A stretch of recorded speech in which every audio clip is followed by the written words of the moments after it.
kita bersatu, hidup damai dan tenang, jalin erat persaudaraan, hilangkan semua amarah. Dengan damai di hati, hidup jadi lebih cerah. Indahnya damai di dunia, menghapus segala luka. Tak ada lagi benci dan duka, kita jalani hidup penuh cinta.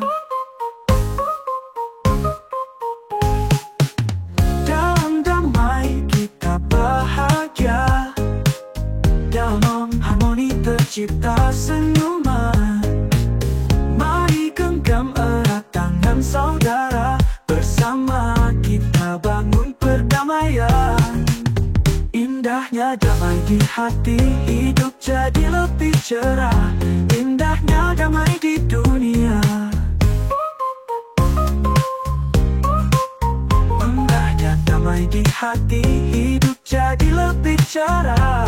Indahnya damai di dunia. Ibu-ibu dari SD Kacangan 1 ya, negeri 1 Kacangan Malu, Kabupaten Bojonegoro. Kami perkenalkan, nama saya Meli Noviriani. Saya silakan dipanggil Meli atau Novi atau terserah Bapak Ibu mau manggil yang mana. Kami dari program studi hubungan internasional Fakultas Ilmu Sosial dan Ilmu Politik Universitas Brawijaya. Dan hari ini kami senang sekali bisa hadir di SD Negeri 1 Kacangan ini karena kami punya program pengabdian masyarakat yang sudah bertahun-tahun kami jalankan dengan tema pendidikan damai atau pendidikan perdamaian. Biasanya kami menyasar langsung ke murid. Jadi kami minta kesempatan di sekolah-sekolah SD, SMP, SMA untuk memberikan pelatihan tentang pendidikan perdamaian untuk siswa-siswa. Nah, tapi beberapa tahun belakangan kami ingin juga bersilaturahmi dengan Bapak Ibu gurunya, gitu ya. Karena kita merespon banyak isu baik di level global, nasional maupun di level daerah. Jadi yang kami inginkan sebetulnya adalah ya ini cita-cita kami ya, bisa mengintegrasikan nilai perdamaian dalam proses pembelajaran di sekolah. Apa selama ini nggak ada nilai perdamaian di sekolah? Saya yakin ada ya, karena kita juga punya materi-materi kalau di SD apa? PKN ya? PKN, dan kemudian apa lagi? Banyak agama gitu ya. Tapi apakah hanya mata pelajaran itu saja yang bisa mengintegrasikan nilai perdamaian? Sebetulnya tidak. Ya, banyak sekali. Jadi, IPS. sebetulnya saya rasa Bapak Ibu sekalian juga mungkin sudah ya ini ya familiar lah, atau sudah mengenali, mengakrabi gitu ya nilai-nilai yang mungkin sama gitu ya dengan nilai perdamaian. Oke, next. Next, ini sudah saya jelaskan tadi. Nah, hari ini kita akan berkenalan dengan apa yang dimaksud dengan damai. Kita sering mendengar damai gitu ya. Apa namanya istilah damai gitu. Kemudian apa itu pendidikan damai gitu. Apa itu budaya damai gitu. Kenapa perlu pendidikan damai di sekolah dan bagaimana mengenalkan budaya damai di sekolah, kemudian termasuk nilai-nilai perdamaiannya, dan kira-kira bagaimana prakteknya di kelas. Sebetulnya kalau untuk pelatihan pendidikan damai sendiri itu sebetulnya cukup panjang waktu belajarnya. Saya sendiri dulu untuk menjadi trainer di pendidikan perdamaian itu butuh kurang lebih 5 minggu untuk belajar materinya. Tapi karena kesempatan kita tidak sepanjang itu, saya mencoba untuk menggabungkannya memampatkannya dalam dua materi untuk hari ini. Mudah-mudahan tidak terlalu panjang dan mudah-mudahan bisa diikuti oleh Bapak Ibu sekalian dengan baik. Next. Nah, kami kalau di kampus itu punya mata kuliah khusus ya tentang perdamaian ini karena kami kebetulan dari program studi hubungan internasional dan kami selalu merujuk dengan definisi tentang damai itu yang disampaikan oleh Bapak yang namanya Johan Galtung, ini Bapak perdamaian yang menjelaskan bahwa damai itu ada berbagai macam pemahaman. Ada yang disebut dengan inner peace. Ini damai yang diperoleh hanya ketika keinginan dan ketakutan seseorang itu tidak mempengaruhi pikirannya. Tidak ada konflik batin, merasa bebas, ya, merasa tercukupi dan lain-lain, itu tandanya inner peace. Ibu, udah tercapai inner peace-nya? Belum. Oh, benar. Belum, masih punya konflik batin. Kadang-kadang. Biasanya kalau apa?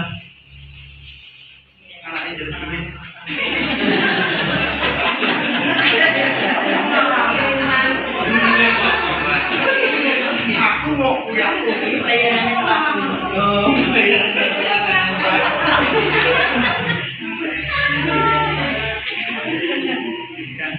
ini inner peace ya, jadi apa yang ditakutkan itu tidak mempengaruhi pikirannya ya. Jadi masih bisa berfungsi secara sosial, secara okupasional gitu. Itu inner peace. Kemudian ada yang disebut dengan social peace juga, damai secara sosial. Ini kemampuan hidup damai dalam komunitas yang berbeda. Bagaimana berhubungan dengan orang lain, bagaimana mengelola perbedaan dan menyelesaikan konflik, gitu ya. Dan ini sebetulnya tidak cukup dengan toleransi ya, tapi kita nanti akan mempelajari lebih detail yang dimaksud dengan toleransi itu apa. Kemudian yang terakhir, damai bersama alam sekitar. Ini yang terkait dengan hubungan kita dengan lingkungan ya. Tidak merusak alam, mengeksploitasi sumber daya, gitu ya, dan juga sekaligus melakukan konservasi. Nah, ini peace with nature atau damai dengan alam. Next. Nah, Pak Galtung ini juga menjelaskan ada yang namanya perdamaian negatif dan ada yang namanya perdamaian positif, atau negatif peace atau positif peace ya. Kalau perdamaian negatif itu kalau tidak ada kekerasan langsung, kekerasan fisik, nggak ada perang, nggak ada penderitaan fisik manusia secara langsung, itu perdamaian negatif. Tapi ada juga yang namanya perdamaian positif. Ini bukan cuma sekedar tidak ada kekerasan atau perang, tapi juga tidak ada kekerasan secara struktural. Yang dimaksud dengan kekerasan struktural itu yang ada di dalam struktur. Biasanya bentuknya itu misalnya kemiskinan, kelaparan. Nah, itu yang diakibatkan oleh misalnya kebijakan-kebijakan negara yang tidak adil, kebijakan-kebijakan pemerintah yang tidak inklusif misalnya. Sehingga kemudian sistem penyelenggaraan negara yang menyebabkan beberapa pihak itu mengalami ketidakadilan, mengalami tidak bisa mengakses pendidikan, kesehatan dan lain sebagainya. Maka itu disebut dengan kekerasan struktural. Sehingga perdamaian positif itu adalah kalau hal-hal tersebut tadi tidak terjadi. Jadi tujuannya adalah menciptakan sistem yang menghapus struktur yang sebelumnya memungkinkan terjadinya konflik dan kekerasan. Kalau itu tadi kan yang menyebabkan tekanan batin, Sholat rumah tangga, gaji yang sudah. Nah, kalau terus-terusan yang mengalami orang banyak, itu orang bisa demo ya Bu, bisa konflik kan, bisa apa namanya, bisa melakukan kekerasan pada yang lain. Oke, next. Nah itu perdamaian positif dan negatif.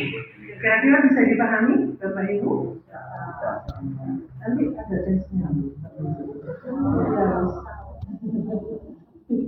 Ya kemudian, nah kita ingin kemudian karena kita melakukan masing-masing di sekolah, kita ingin kemudian sekolah itu juga jadi tempat belajar, ya. Tempat kemudian anak-anak belajar tentang apa itu damai. Jadi kita punya yang namanya pendidikan damai atau pendidikan perdamaian. Jadi maksudnya apa? Yang dimaksud apa? Yang dimaksud dengan pendidikan damai itu macam-macam ya, Bapak Ibu sekalian definisinya. Kalau dari definisi yang namanya Wittgenstein, pendidikan perdamaian itu pendidikan yang mempromosikan pengetahuan, keterampilan, dan sikap untuk membantu orang mencegah konflik terjadi, menyelesaikan konflik tanpa kekerasan, atau menciptakan kondisi damai. Atau kalau Yayasan Bego menjelaskan pendidikan perdamaian atau damai itu proses mempelajari nilai dan pengetahuan sambil mengembangkan sikap, keterampilan dan perilaku hidup dalam harmoni dengan diri sendiri, dengan orang lain dan dengan alam. Tujuannya untuk mengurangi kekerasan, kemudian melakukan transformasi konflik dan mengembangkan kemampuan berdamai individu, kelompok, masyarakat dan institusi. Nah, tahun 2013 Sekjen PBB yang dari Korea Timur itu menjelaskan pendidikan damai itu adalah upaya untuk menyebarkan apa yang disebut dengan budaya damai.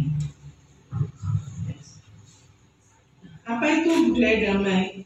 Kalau menurut PBB, budaya damai itu seperangkat nilai, sikap, perilaku, dan cara hidup yang menolak kekerasan dan mencegah konflik dengan mengatasi akar penyebab masalah atau akar penyebab konflik untuk menyelesaikan masalah melalui dialog dan negosiasi antar individu, kelompok, dan negara. Nah ini sebetulnya tujuan akhirnya ya, budaya itu dipelajari. Budaya itu dipelajari nggak sih Bu?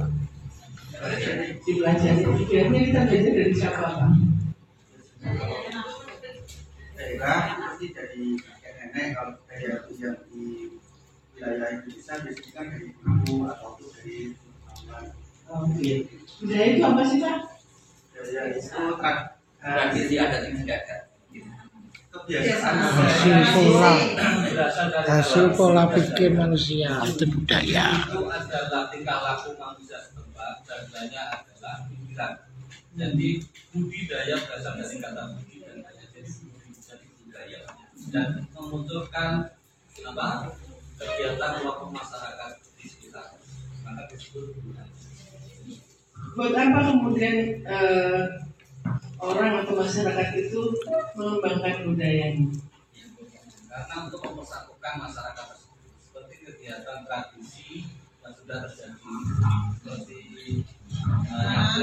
atau apa itu kan berawal dari sebuah budaya kecil dan besar untuk eksistensi. Oke, eksistensi budayanya atau eksistensi masyarakat? Eksistensi masyarakat. Jadi budaya itu sebetulnya kalau saya memahaminya cara kita bertahan hidup. Jadi kita sebagai manusia dan masyarakat itu mengembangkan cara-cara tertentu untuk berhadapan dengan masalah kita sehari-hari. Benar nggak? Kalau saya bilang gitu. Ya, Boleh juga. Bahwa budaya kita kemudian membantu kita mengatasi gimana sih caranya hidup di lingkungan yang seperti ini misalnya gitu ya. Lalu itu dipraktekkan, kemudian diajarkan ke anak cucu gitu ya, dan kemudian menjadi kebiasaan yang dipakai untuk bertahan hidup. Benar nggak? Dalam konteks budaya damai sebetulnya sebetulnya sama juga mikirnya, sama juga caranya berpikir bahwa ini nilai yang kita bangun, sikap yang kita miliki, perilaku yang kita tunjukkan gitu ya, sebagai cara hidup kita berhadapan dengan sekitar kita tidak konfliktual, supaya tidak berkonflik, supaya kemudian kalaupun mengalami konflik itu bisa diselesaikan dengan damai, tidak diselesaikan dengan kekerasan. Kita membiasakan kemudian berdialog, itu jadi sebuah kebiasaan, karena itu kita pakai untuk bertahan hidup, ya nggak? Nah, kurang lebih seperti itu sebetulnya. Apa itu budaya damai?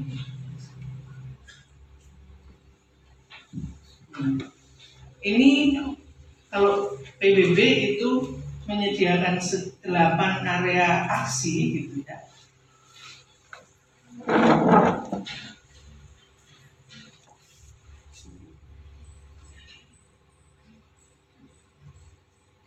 Lari-lari ya, PBB-nya 8 area aksi untuk mengenalkan budaya damai menurut PBB. Yang pertama itu mendorong internalisasi budaya damai melalui pendidikan. Karena tadi seperti Bapak kita sudah sepakati ya, bahwa budaya itu belajar. Berarti kita belajar budaya dari siapapun ya. Tapi karena kita sudah punya institusi pendidikan di sekolah, maka kemudian budaya damai itu juga perlu kita integrasikan di pendidikan di sekolah. Kemudian pendidikan damai juga didorong melalui pembangunan ekonomi sosial yang berkelanjutan. Bapak Ibu mungkin sering dengar pembangunan berkelanjutan melalui SDGs dan lain sebagainya ya. Pernah dengar Bapak Ibu? SDGs? Belum pernah. Nanti ambil lagi aja Pak. Kalau tidak merepotkan. Oh ya, ini nggak repot. Asal jalannya sudah selesai. Kemudian yang ketiga, mempromosikan penghormatan atas hak asasi manusia. Jadi mempromosikan HAM. Kemudian yang keempat, memastikan kesetaraan laki-laki dan perempuan. Ini biasanya kalau sudah ngomong soal kesetaraan laki-laki dan perempuan, hanya yang berdebat. Damai. Kemudian yang kelima, mendukung partisipasi demokratis. Jadi semua orang itu bisa berpartisipasi dalam pengambilan kebijakan di level apapun secara demokratis. Kemudian mengembangkan pemahaman toleransi dan solidaritas, mendukung komunikasi partisipatif, dan kemudian kebebasan arus informasi dan pengetahuan. Jadi kita bisa mudah dapat informasi, kita kemudian bisa mengakses pengetahuan dengan mudah gitu ya. Dan yang terakhir itu mempromosikan perdamaian dan keamanan internasional. Nah, ini levelnya agak tinggi, tapi kita cukup Bapak Ibu sekalian cukup yang pertama saja itu sudah kalau itu bisa dilakukan secara aktif itu sudah berkontribusi dalam mengenalkan dan kemudian mempraktekkan budaya damai melalui pendidikan.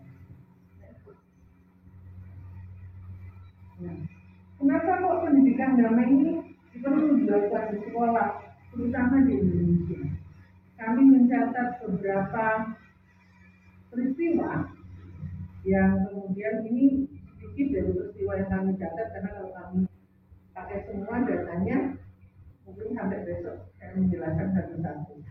Jadi tahun 2017 itu Kementerian Pendidikan dan Kebudayaan merilis hasil temuan penelitian yang menunjukkan siswa cenderung menolak ketua OSIS yang berbeda agama.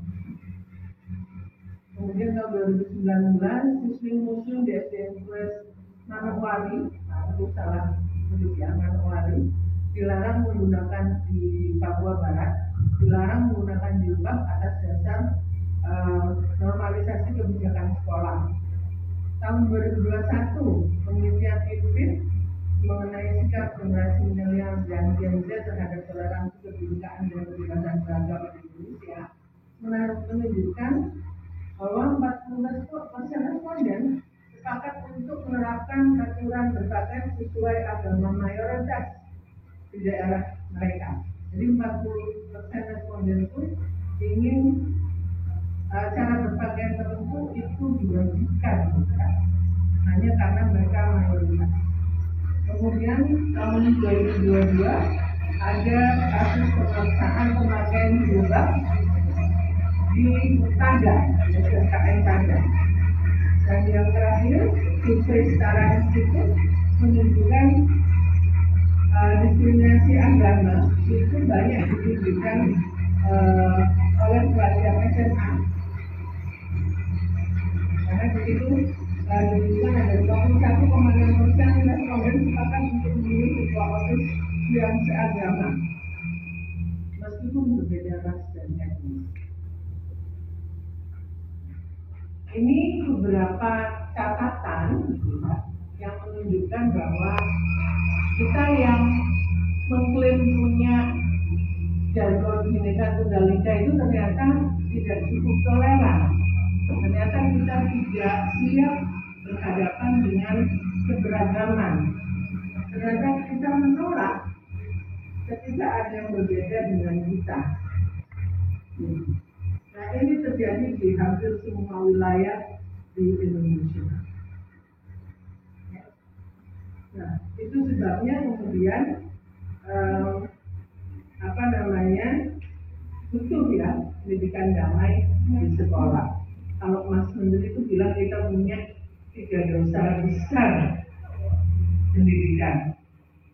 Yang pertama sebetulnya intoleransi, yang kedua perundungan, dan yang ketiga kekerasan seksual. Ini 3 dosa besar pendidikan di Indonesia.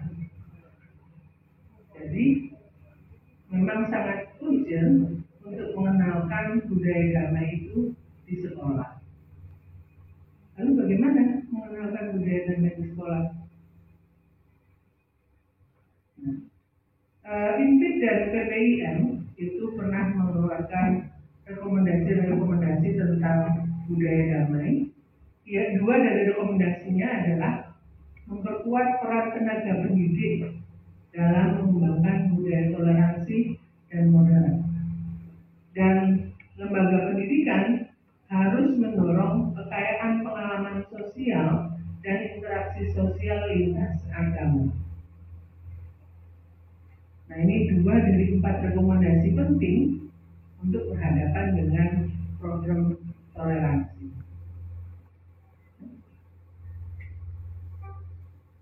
Nah, ini adalah 12 nilai perdamaian yang dirumuskan oleh Peace Generation. Peace Generation ini sebuah NGO di Jawa Barat yang sudah belasan tahun aktif mendorong pendidikan damai dalam di ranah apapun. Yang pertama, nilai perdamaian yang pertama adalah menerima diri. Kemudian yang kedua, menghapuskan prasangka. Kemudian yang ketiga, menerima perbedaan etnis. Yang keempat, menerima perbedaan agama. Jadi meskipun beda agama bukan musuh. Kemudian bukan sekedar menerima ya, tapi ya memahami perbedaan jenis kelamin gitu ya.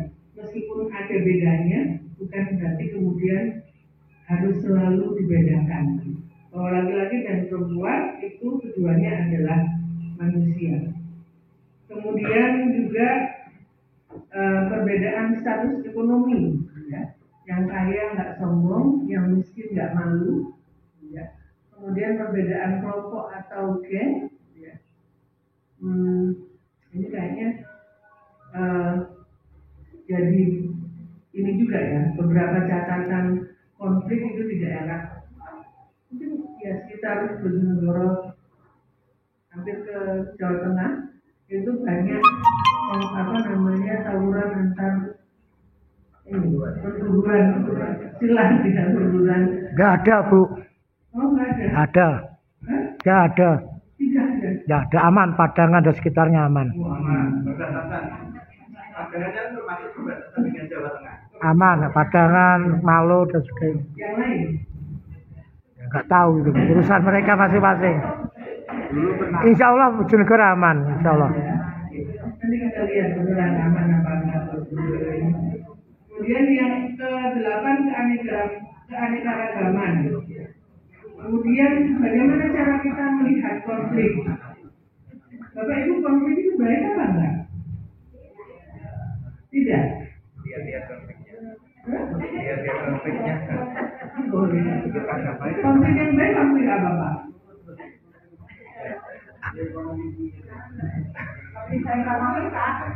Kompetisi. Konflik yang baik yang mana? Ada konflik yang baik. Nek konflik di manajemen dengan baik, kita akan baik.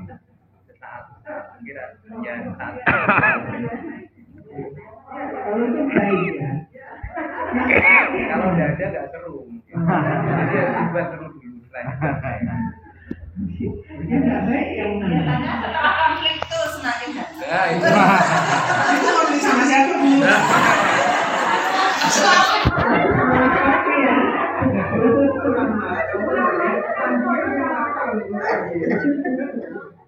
Ya, kita perlu melihat lagi cara kita melihat konflik. Manajemen konflik. Manusia itu pada dasarnya nggak mungkin lepas dari konflik. Iya, betul. Ya, karena kita sama sendiri aja sering berkonflik.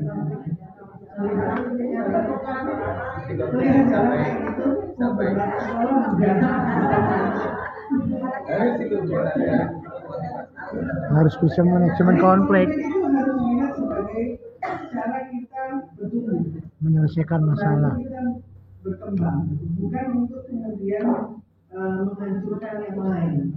Ya. Kemudian yang ke-10 menolak kekerasan. Jadi menggunakan otak bukan menggunakan Otot. Kemudian mengakui kesalahan. Jadi susah ini. Apalagi ras terkuat di bumi ini. Tambah nggak baik ibu kalau minta maaf. Biasanya gitu. Kalau ibu sulit ya. Ibu. Kalau bapak mudah. Pengalaman aja. Bapak berkeras kesel ke saya. Bisa kalau minta maaf ya. Gimana cara sulit? Oh, kalau bapak-bapak gampang. Bapak gampang, Bu. Setelah keras bisa mesok. Daripada Anda semakan ya. Kemudian yang terakhir itu memberi makan. Jadi sekali Itu lebih sulit lagi, Bu. itu lebih sulit ya. Iya. Nah ini 12 nilai perdamaian menurut Indonesia. Ya. Lalu cakupan pendidikan perdamaian ini level mana aja? Ada level individu, level sekolah, level nasional, level global. Itu perlu dilakukan pendidikan perdamaian. Ya baik keluarga ya. Lalu bagaimana prakteknya? Sudah Indonesia. damai keluarga bisa, damai internasional. Jadi kalau di keluarga susah damainya ya. Kalau di nasional gampang gitu. Butuh mediator Pak? Gimana Pak Kaji? Kita Dengan bapak dan keluarga.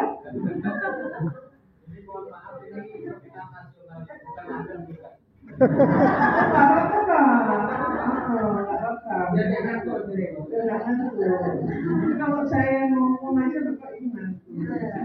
Kalau ada gosipnya sedikit ya. Ya, jadi menurut Indonesia sekolah dan pengalaman pendidikan lain itu harus yang pertama berfungsi sebagai zona damai, di mana siswa aman dari konflik dalam komunitas. Jadi kalau kadang-kadang kita nggak bisa berharap sama keluarga loh. Anak-anak kita itu bisa mendapatkan kekerasan di keluarganya. Maka sekolah itu harus jadi rumah kedua, jadi tempat yang aman buat anak-anak kita jauh dari konflik di luar. Kemudian sekolah itu juga harus menjunjung tinggi hak dasar siswa. Kemudian mengembangkan iklim yang mengadopsi perilaku damai dan menghormati hak dalam hubungan antar anggota komunitas di sekolah. Ya, guru, administrator, staf, orang tua, siswa itu harus punya perilaku yang damai dan menghormati haknya masing-masing. Kemudian yang terakhir, mendemonstrasikan prinsip kesetaraan dan non-diskriminatif dalam kebijakan dan praktek administratif. Jadi bukan cuma di kelas, bukan cuma relasi antara guru dan siswa, tapi juga relasi antara pengelola sekolah dengan orang tua, dengan guru dan dengan siswa. Nah, semuanya itu harus jadi ciri dari sekolah yang kemudian bisa memberikan pengalaman pendidikan yang damai buat anak-anak kita. Nah, kemudian yang kelima, mengembangkan pengetahuan bina damai yang ada dalam masyarakat, termasuk cara-cara berhadapan dengan konflik yang efektif tanpa kekerasan berasal dari budaya lokal. Kemudian menangani konflik baik antar siswa atau antar siswa dengan orang dewasa dengan cara tanpa kekerasan yang menghormati hak dan martabat semua yang terlibat. Yang ketujuh, mengintegrasikan pemahaman tentang damai, HAM, keadilan sosial dan isu global dalam implementasi kurikulum. Ini penting. Kami juga punya pelatihan tentang global citizenship, kewarganegaraan global. Jadi anak-anak kita ini mau nggak mau sudah jadi warga negara global ya Bapak Ibu. Dengan gadget mereka mudah terhubung dengan individu yang lain, dengan komunitas yang lain di luar negara kita. Mau melalui game misalnya online gitu ya, melalui TikTok, melalui macam-macam ya di YouTube, sehingga mereka itu sudah masuk jadi warga negara global. Sayangnya seringkali kita tidak cukup menyiapkan mereka untuk menjadi warga negara global, sehingga mereka tidak punya sensitivitas tentang isu-isu global yang sedang berkembang sekarang. Nah itu yang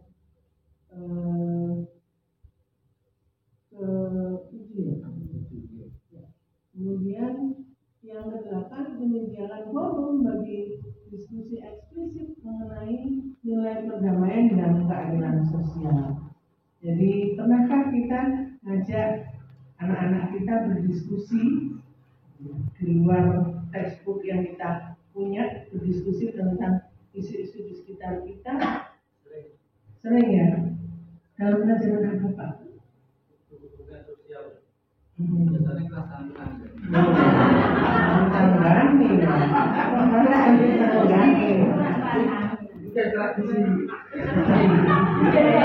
Dari budaya bisa Bu, nyetelno wayang, iso mengkaji perang Bratayuda.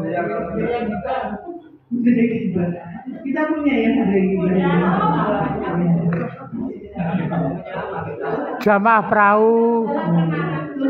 Fokus discussion namanya Pak. Biar nggak keren gitu. Kalau salah bos itu saya mau pakai FGD gitu. Analisan tetangganya. Oke, ya.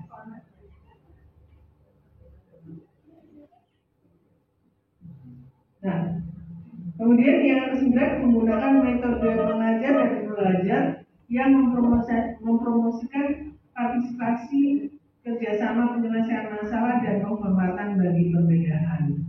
Kemudian yang ke-10, membuka peluang bagi siswa untuk mempraktekkan perdamaian dalam setting pendidikan atau dalam komunitas yang lebih luas. Pernah ngajak anak-anak jalan-jalan keluar sekolah nggak Bapak Ibu? Kemana?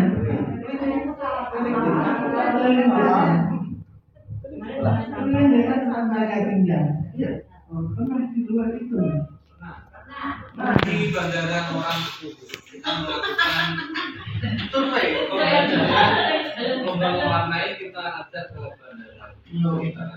Bandara Cepu ya. Tapi pernah nggak ngajak anak-anak berkunjung ke rumah-rumah ibadah yang berbeda? Ada kemarin penyelenggara yang belum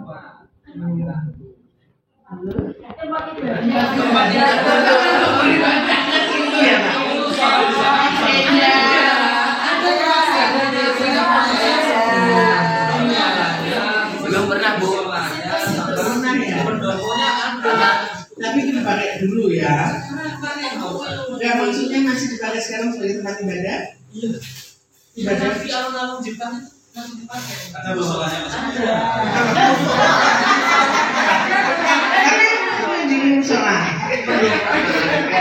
Jadi sejarahnya ibadahnya sampai tempat itu desa Iman. Gereja lantai Jauh Bu, sini Bu.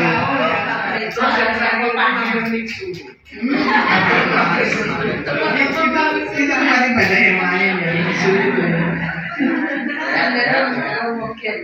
Oke, kemudian menyediakan ruang bagi refleksi. Jadi anak-anak diajak refleksi, bukan hujat, refleksi ya Pak.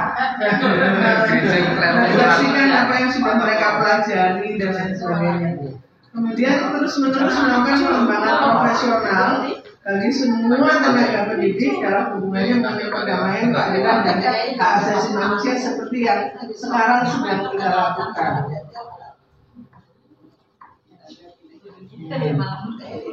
Nah, yang berikutnya, kira-kira pendekatan praktisnya di kelas seperti apa? Nah, ini saya cuma bisa menjelaskan kira-kira karakter yang tidak membantu dan kualitas perdamaian yang seharusnya hadir itu yang seperti apa di kelas. Kalau karakter yang tidak membantu itu guru memilih kebenaran. Sering gini nggak? Guru kebenaran.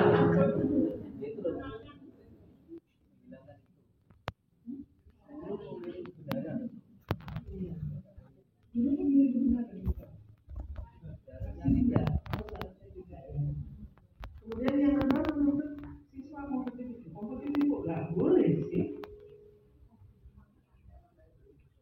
Kompetitif itu bagus sih sebetulnya. Tapi sebetulnya kita sedang mengajarkan pada anak-anak untuk tidak melihat yang lain itu sama baiknya. Kita sedang mengajari anak-anak bahwa ya dia harus menang sendiri. Dia harus selalu jadi pemenang. Kemudian siswa yang pasif, siswa yang powerless, nggak bisa ngapa-ngapain gitu ya, itulah diam aja. Di ujung temannya diam aja. Dan guru yang berdominan. Ini kualitas karakter yang tidak membantu kita.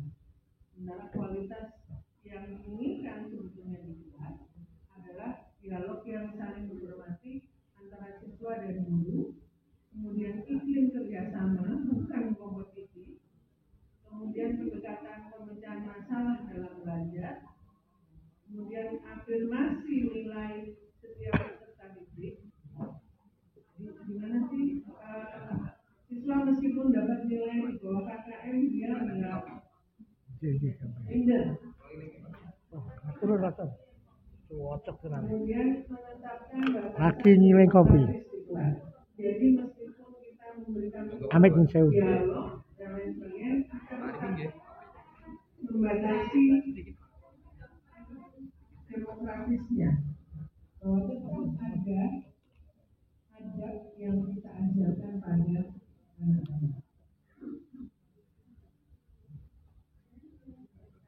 Ini materi saya yang pertama. Mudah-mudahan bisa dilakukan dengan baik. Sampai sini ada pertanyaan, Bapak Ibu?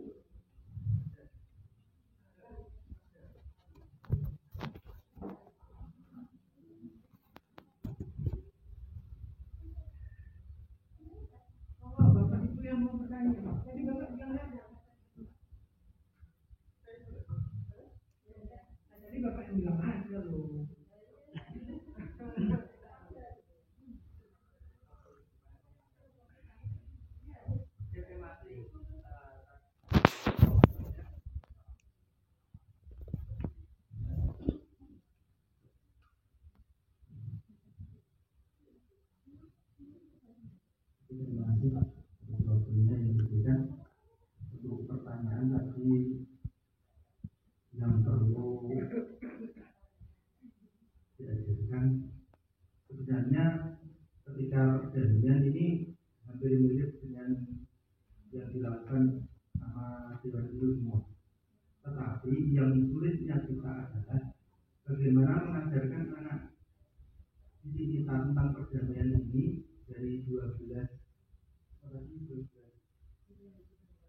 ya, nilai itu untuk mempertahankan ketika anak di SD, karena kita membuka di SD, ketika anak di SD mungkin anak bisa mengendalikan diri, tapi ketika nanti sudah tamat SD, masuk SMP ataupun SMA, itu mulai muncul egonya masing-masing.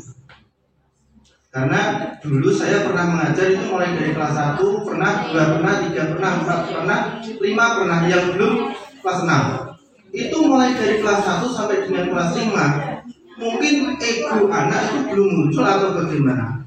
Ketika nanti diajarkan itu mudah tentang perdamaian ataupun toleransi ataupun yang lain. Tapi ketika nanti masuk kelas 6, masuk SMP, itu mulai berubah.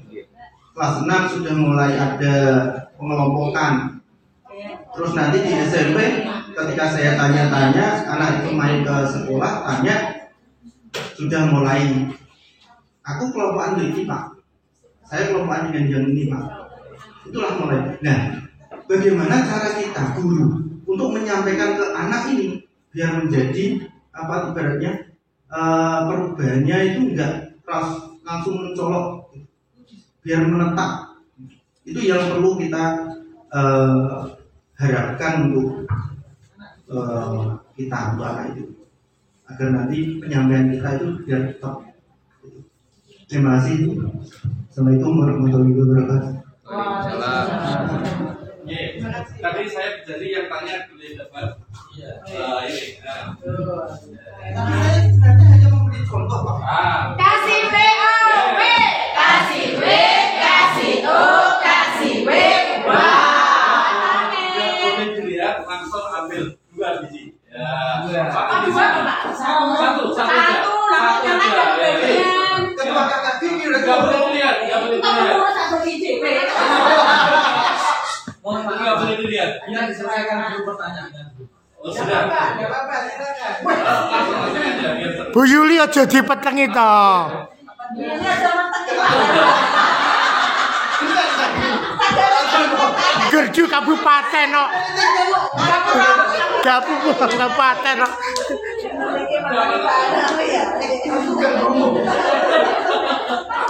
Nek petengi ra iso menghalang-halangi. pertanyaan.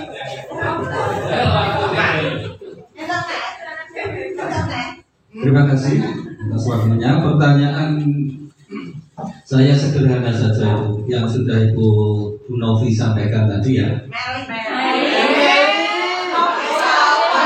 Ibunya tadi bilang boleh panggil Bu Meli, boleh panggil Bu Novi. Kalau saya panggil Bu Meli, saya takut kelingan mantanku. Ya. Cara kau dilawan. Lah, ini mohon maaf ya. Just kidding saja. Terima kasih Bu atas waktunya. Pertanyaan saya sederhana Bu. Dari yang Ibu paparkan tadi, saya menangkap ada 3 dosa besar pendidikan. Ya. Nah, termasuk salah satunya tadi ada perundungan, intoleransi, termasuk itu. Nah, ini bagaimana kita sebagai pendidik melakukan penebusan dosa itu, Bu. Karena menurut Mas Menteri, 3 dosa besar ini kita perlu menebusnya sekarang untuk menciptakan generasi baru yang lepas dari 3 dosa tersebut. Terima kasih Bu. Assalamualaikum warahmatullahi wabarakatuh. Perlu sang penebus. Ambil. Orang lain Tidak usah repot-repot. Atau mungkin ada yang mau mewakili saya? Tidak usah. Sudah ini saja. Kok sesuai cocok kalau impactku, Pak. Alhamdulillah.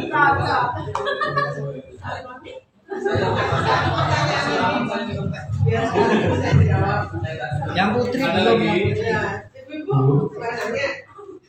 Lagi konflik batin.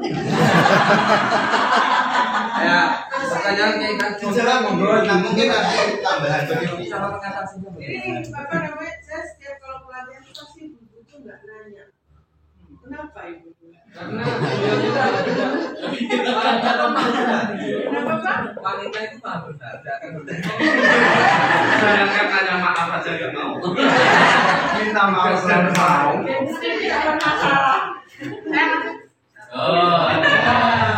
Assalamualaikum warahmatullahi wabarakatuh. Nanti habis ini ibu-ibu yang lain biar dapat door prize.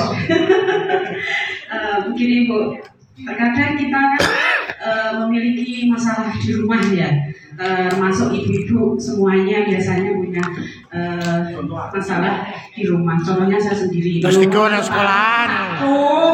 Selalu bermasalah menurut Juli. Terus dikono sekolahan. Nah, itu juga mempengaruhi hubungan sosial kita di tempat kerja. Nah, tenang toh. Caranya ibu kita dapat memisahkan tentang masalah pribadi kita dengan masalah di tempat kerja. Wih, masalah klasik. Assalamualaikum warahmatullahi wabarakatuh. Waalaikumsalam warahmatullahi wabarakatuh. Kak, kita satu bawa malah. Oh, ketika dulu sudah cuma.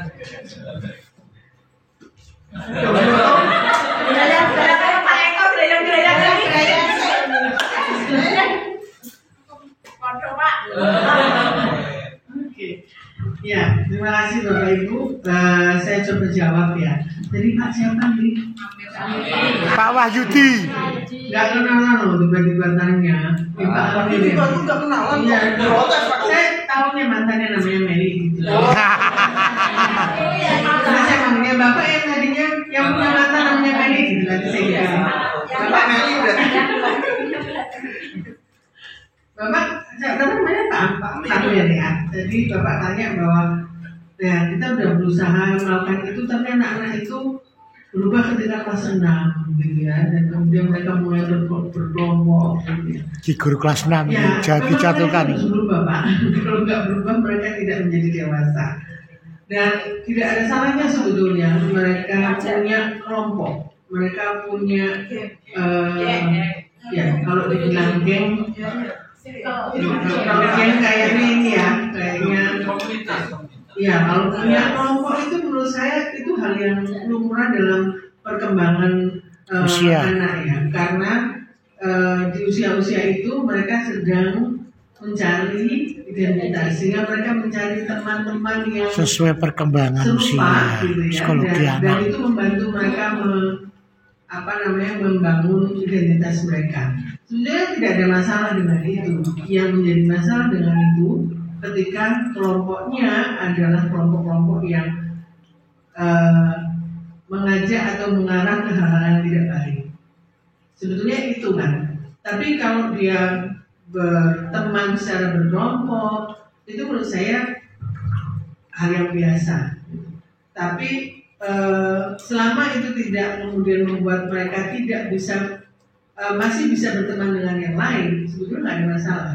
Itu masalahnya gini, ketika nanti di kelompok di kelas 6 atau apa ya, itu pasti ada satu anak atau dua anak itu yang tidak diajak untuk bermain ataupun ibaratnya kelompok kelas saja dia ditinggalkan, itulah yang masalah kan.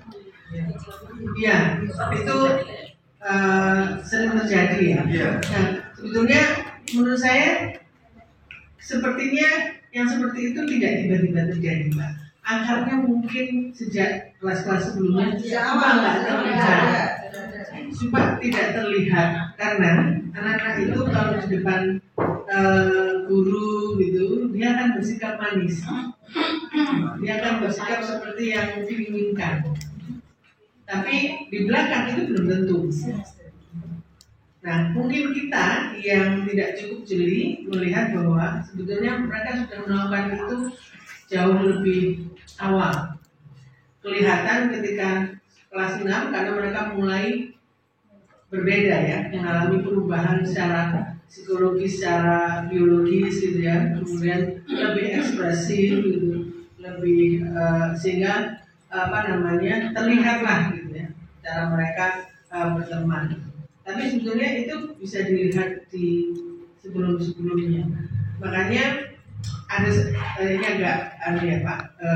Ada satu materi sebetulnya tentang pendidikan damai yang saya nggak bisa masukkan karena terlalu banyak, yaitu tentang disiplin positif. Ya. Bagaimana kita selama ini kemudian mengafirmasi ini prestasi anak atau pencapaian anak dalam bentuk apapun, apakah akademik atau non akademik, apakah sosial, itu ternyata ada caranya.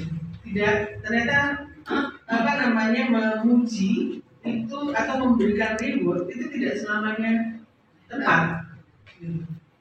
Jadi memberikan reward, misalnya kalau dia bisa sesuatu, tapi kita memberikan rewardnya sesuatu yang tidak terhubung dengan pencapaiannya dia, itu nggak ada gunanya, dan itu justru akan membuat dia tidak berorientasi pada pencapaiannya, tapi pada rewardnya. Dan itu terjadi juga kemudian ketika di depan guru-guru dia bersikap manis, karena dia tahu kalau itu dilakukan dia akan mendapatkan reward. Oh, anak pintar, anak baik, tapi itu tidak selamanya tepat ternyata. Jadi kalau kita cukup jeli, mungkin itu sudah terjadi di tahun-tahun sebelumnya, tapi tidak di depan kita. Yang mungkin kita tidak lihat adalah anak yang dikucilkan ini tidak terlihat sama kita. Baru kelihatan setelah kelas 6, baru terlihat. Kalau ada yang mengalami itu di tahun-tahun sebelumnya, saya yakin ada. Saya yakin itu terjadi. Cuma kita mungkin, saya memahami ini, tugas kita sebagai guru itu kan banyak ya, nggak hanya ngajar, tapi juga administrasi juga. Kadang-kadang kita juga tadi ibu bilang di rumah juga ada masalah. Kadang-kadang ngurusi anak orang, anak sendiri nggak urus gitu ya. Si anak saya ini salah satu yang saya ngurusi anak orang, anak saya ngurus dirinya sendiri. Nah, kadang-kadang itu Pak. Jadi nanti mungkin bisa dipelajari tentang disiplin positif itu. Tentang jangan-jangan cara kita mengapresiasi anak itu tidak cukup tepat, bukan kurang, tapi caranya yang tidak tepat. Kalau kita mengapresiasi dengan sesuatu yang tidak inline tidak terhubung dengan, jadi dia bisa baca tapi nggak terus kasih permen, itu kan nggak ada hubungannya ya. Nah itu dia hanya akan melakukan itu karena dapat reward. Jadi kalau ngasih reward tuh apapun bentuknya ya, reward materi atau ujian, itu yang harus sesuai dengan pencapaiannya. Nah, itu yang sehingga kita bisa mengenali anak itu lebih genuine, lebih jujur. Bukan karena kemudian ingin dibenci gurunya, ingin dapat reward dari gurunya, kurang lebih kayak gitu. Menjawab nggak pertanyaan? Puas Pak Mir? Puas? Puas. Puas. Kurang puas lagi ya. Kalau ada waktu lain kali kami bisa datang dan menjelaskan tentang disiplin positif dalam pembelajaran, kami akan senang sekali. Tapi kurang lebih itu kayak gitu Pak. Atau suruh main ke UBI aja. Oh boleh. Boleh. Bagaimana besok diagendakan ya? Iya, sini dari. Terus sempat menyalakan Oke, gitu Pak. Cukup B. Iya. Kemudian yang kedua tadi Bapak yang mantannya namanya Meli tadi. Iya. Pak siapa? Imam Rawi Hadis. Ya, nah sebenarnya materi kedua saya nanti bicara soal itu Pak. Jadi kita bisa tunggu, kita bisa tunggu di materi yang kedua. Tapi yang ketiga itu ya Gimana kalau masalah di rumah saya kayak Mama Deda gitu rasanya. Masalah di rumah gimana nggak bawa ke sekolah ya? Kamu mempengaruhi anak didik juga Ibu soalnya biasanya kan itu kan anak juga kan. Ya, itu perlunya jadi guru itu cukup punya kondisi mental yang kuat ya. Karena kalau tidak siap mendidik anak orang sebaiknya jangan. Jadi pastikan gitu bahwa kita berhadapan dengan anak, kita memberikan perlakuan yang adil pada anak-anak, bukan dia penyebabnya. Karena kan ini ya, ibu punya masalah gitu, kemudian ini kita belajar sambil belajar konflik ya Pak ini. Jadi konflik itu kan terjadi kalau ada dua pihak gitu yang tujuannya tidak berkesesuaian. Kalau bahasa Inggrisnya itu incompatible, tidak kompatibel gitu. Bukan berbeda. Kalau berbeda tujuannya orang nggak berkonflik. Yang satu mau ke pasar, yang satu mau ke sekolah, kan nggak berkonflik. Berkonfliknya kalau kendaraan yang dipakai buat ke sekolah dan ke pasar sama, cuma satu. Jadi tujuannya nggak kompatibel. Nah, dalam teori tentang konflik, tujuan tidak kompatibel itu diblokkan berarti tujuan ibu terblok oleh yang lain, gitu ya. Lalu ibu merasa frustasi. Nah, kalau kita frustasi kita akan agresif. Agresivitas kita biasanya harusnya kita tujukan pada yang memblok tujuan kita ya. Misalnya sama suami ibu nggak boleh beli tas gitu ya. Padahal pengen beli tas gitu. Pengen banget. Terus nggak boleh. Itu tujuannya terblok kan, kesel. Maksudnya kan gini. Tapi suami mungkin lebih powerful daripada ibu. Jadi takut sama suami. Akhirnya ibu akan mencari yang powernya lebih rendah dari ibu, yang lebih kecil. Pelampiasan. Nah, kan gitu sebetulnya prosesnya kurang lebih. Nah, itu ibu harus sadari gitu, bahwa ketika yang ini tidak adil karena bukan dia penyebab masalah ini, bahwa dia memicu. Karena ibu marahnya kan bukan tanpa sebab ya. Kalau ibu marahnya ke anaknya tanpa sebab, ibu perlu diperiksakan memang. Tapi kalau biasanya marah karena kemudian anaknya. Tapi dengan normal Pak. Siswanya nggak mau mendengarkan gitu, atau nakal, ini ibu marahnya berlebihan gitu ya. Nah, itu perlu ini ketika itu diingat bahwa ini anak ini bukan penyebab, bahwa dia pemicu ya, tapi dia bukan penyebab. Maka sebaiknya kita adil sama anak-anak, mereka bukan penyebab dari masalah itu. Saya tidak tahu bagaimana harus itu karena itu proses personal ya, proses pribadi.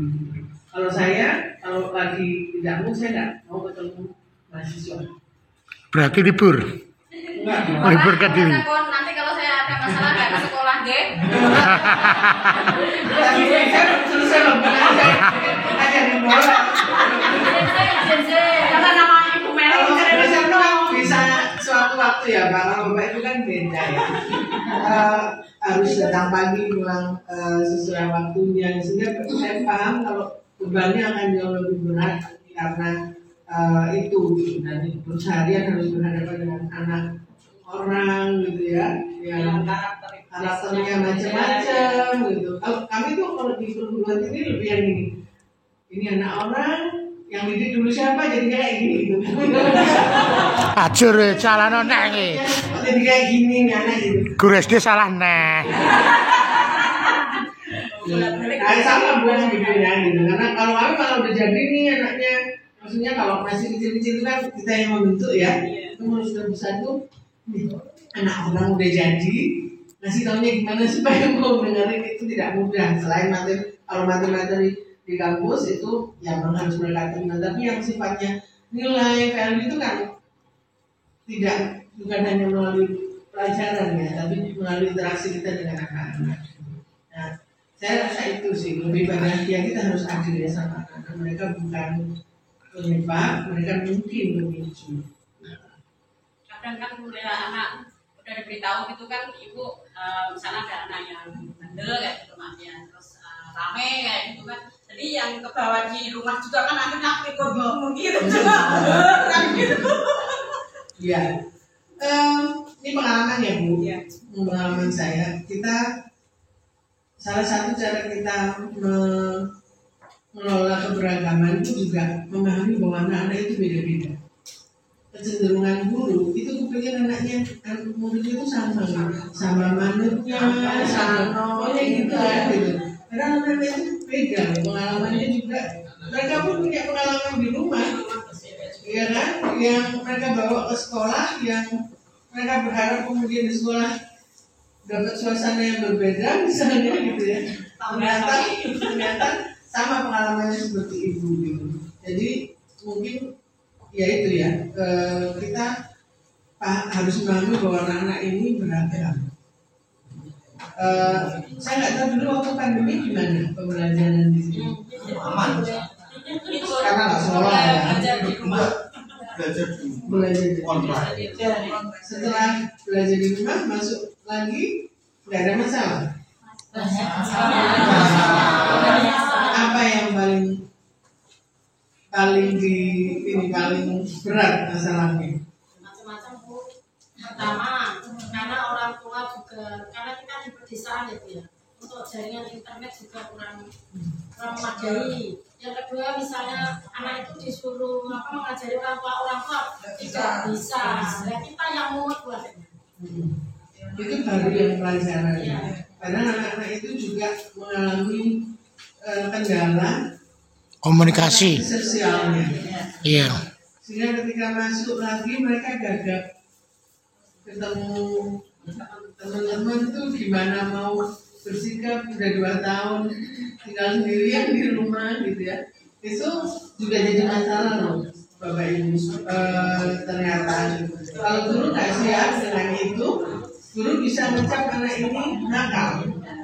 Anak ini padahal itu karena kondisi yang membuat dia interaksi sosialnya terganggu. Nah sebenarnya itu tidak hanya terjadi ketika pandemi ya. Kalau pandemi ini karena jalannya. Tapi kita pahami juga mereka itu selain di sekolah mereka ada di rumah. Rumahnya, kondisi rumahnya, maksudnya kondisi keluarganya seperti apa. Kita juga harus paham dia datang dari keluarga yang seperti apa. Kita juga harus paham sehingga kemudian berhadapan dengan anak-anak itu dengan banyak pertimbangan sebelum marah gitu ya, karena suami bilang belanjanya kok sebulan seminggu habis atau sehari habis gitu ya. Nah, anak-anak tidak jadi pelampiasan kurang lebih seperti itu. Mohon maaf Bu, berarti intinya konflik itu di guru dong. Konfliknya ini kan terjadi di guru sebenarnya. Tidak juga Pak, kita akan bertemu dengan konflik antar anak-anak juga kan nanti. Belum lagi konflik antar orang tua dengan orang tua ketika anaknya dibully misalnya, ketika anaknya diganggu misalnya. Konfliknya bisa terjadi antar siapapun. Ya guru dengan guru bisa, dengan antar siswa bisa, antar guru yang berakibat pada siswa juga bisa. Orang tua dengan guru juga bisa. Itulah uniknya manusia. Manusia kan makhluk yang unik. Tapi memang karena ini tempat kerjanya Bapak Ibu, yang paling utama kan kemudian ya menyadari bahwa kita juga bisa menjadi berkontribusi pada kekerasan-kekerasan yang terjadi di sekolah. Di mana kita berkontribusinya itu yang kita harus tahu. Kalau berkontribusi langsung kan mudah ya mudah diidentifikasi. Memang karena pelaku perundungan itu nggak cuma temannya loh Pak, guru juga bisa melakukan perundungan terhadap siswa. Bukan perundungan yang sifatnya fisik, yang verbal, sering sekali. Kadang-kadang bahkan mungkin tanpa sadar ya. Maunya bercanda, kemudian berikan julukan pada anak, salah satu anak, dan itu kemudian membuat satu kelas memberikan julukan itu pada dia. Nggak sadar nih kita maunya bercanda, membuat suasana cair. Tapi anak itu tertekan, Pak. Dan itu sering terjadi. Anaknya tertekan dan pulang nangisnya nggak kepengen dipanggil seperti itu. Tapi dia nggak bisa cerita karena orang-orang di sekitarnya menganggap itu bercandaan. Dia khawatir dianggap tidak bisa diajak bercanda, tapi itu menyakitkan hatinya. Nah, kadang-kadang kita tidak sadar melakukan itu pada anak-anak. Maunya bercanda. Istilah jawabannya John Parismo. Bercanda tak? Memang humor itu Pak ofensif. Humor itu, komedi itu ofensif. Lihat komedi-komedi yang kita tonton di TV, kita akan ketawa kalau mereka membuli salah satunya, iya kan? Merosting, bahasa sekarang merosting salah. Itu kan ofensif. Yang kita tidak bisa ukur adalah dampaknya. Secara teori tentang komedi, tentang humor itu ofensif. Nah, kita sering juga berhati-hati dengan